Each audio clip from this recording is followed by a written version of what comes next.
এই যে আমরা এখন ভুলভুলাইয়ার ভেতরে ঢুকছি।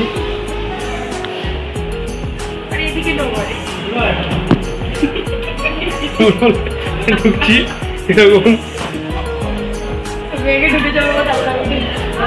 এদিকেও অন্ধকার। আচ্ছা, মানে অসাধারণ। এটা নিজের দিকে যদি তাকিয়ে যান তাহলে আপনি মানে যেতে পারবেন, আর যদি আপনি এইভাবে যান তাহলে মানে একদম সামনাসামনি দেখে যান তাহলে আর যেতে পারবেন না। হাই বন্ধুরা, আমি বিকি, ওয়েলকাম টু মাই চ্যানেল। আরও একটি ভিডিও নিয়ে আপনাদের সামনে চলে এলাম। আজকের আমি আপনাদেরকে নিয়ে যাব বিড়লা মিউজিয়াম। পুরো ভিডিওটা দেখুন, নাহলে কিছু বুঝতে পারবেন না। ভিডিওর মধ্যে সব কিছু বলা আছে, এখানে কিভাবে আসবেন, কখন কটার সময় খোলা থাকে, সব কিছু ভিডিওর মধ্যে বলা আছে। আপনারা দয়া করে ফুল ভিডিওটা দেখুন, আশা করব নিরাশ হবেন না।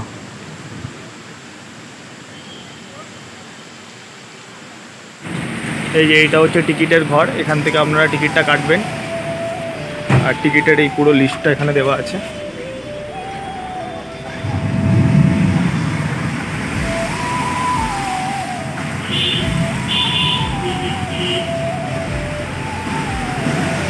এখান থেকে টিকিটটা কিনে এখান থেকে আপনারা ঢুকবেন।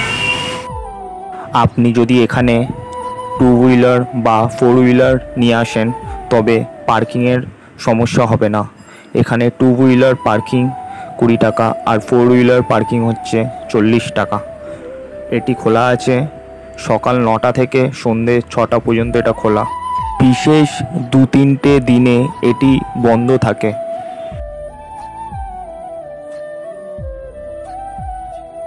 এখানে টিকিটের মূল্য 55 টাকা যদি আপনি শুধু মিউজিয়ামটা ঘোরেন।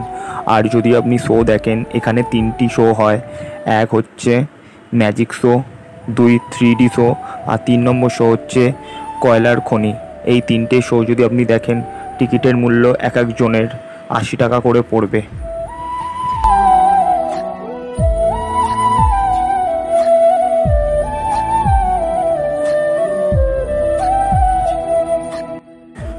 আপনারা যেসব স্ট্যাচু দেখতে পাচ্ছেন, এইগুলো সব ভারতীয় বিজ্ঞানীদের স্ট্যাচু এখানটায় তৈরি করে রাখা হয়েছে। জায়গাটা অবস্থিত বালিগঞ্জে। আপনি যদি আসতে চান, কমেন্ট বক্সে এর পুরো ডিটেলস দেওয়া থাকবে আর ফোন নাম্বার দেওয়া থাকবে এখানকার, আপনি ফোন করে আসতে পারেন।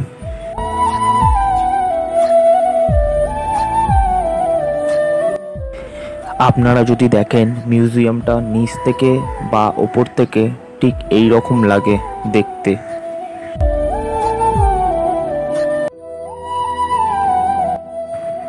আমি এখন 2nd ফ্লোরে আছি 3D শোটা দেখব বলে। আমি 3D পিকচার দেখার জন্যে রুমের মধ্যে এন্ট্রি করছি। তার আগে চশমাটা নিয়ে নিই। আমি 3D পিকচার দেখার জন্য বসে পড়েছি, কিন্তু আমি যে ভিডিওটা করছি সম্পূর্ণ লুকিয়ে করছি। আমাকে বলা হয়েছিল যে ভিডিওটা করা নিষেধ, তাও আমি আপনাদের জন্য ভিডিওটা করছি। 3D পিকচারটা এমনই, আপনি যদি সামনে থেকে না দেখেন তাহলে এই শোটার মজা নিতে পারবেন না, আপনি ফিল করতে পারবেন না পুরোপুরিভাবে। এখন আমি আপনাদেরকে কয়লার খনি দেখাবো। কয়লা কিভাবে সংগ্রহ করা হতো মেশিনের সাহায্যে, সেটি আপনাদেরকে এখন দেখাবো। খুব সুন্দর করে এখানে সাজানো হয়েছে, বোঝানো হয়েছে মেশিন দিয়ে কিভাবে কয়লা সংগ্রহ করা হতো বা লিফটের সাহায্যে কিভাবে কয়লা উপরে তোলা হতো, সব কিছুই এখানে তুলে ধরা হয়েছে।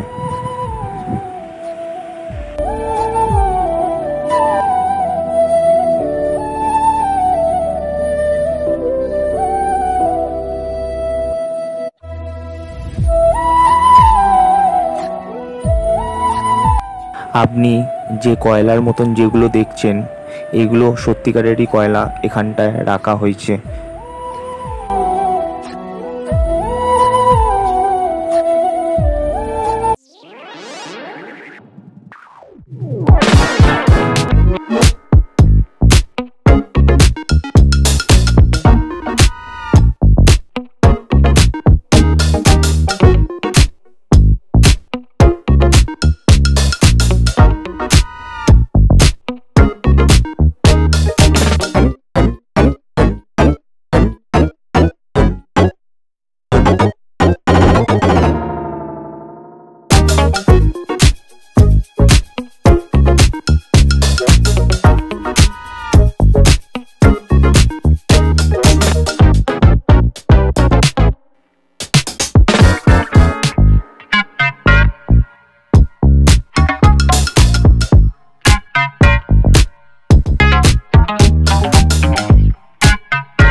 এর মধ্যে যেটা করবেন সেটা স্ক্রিনে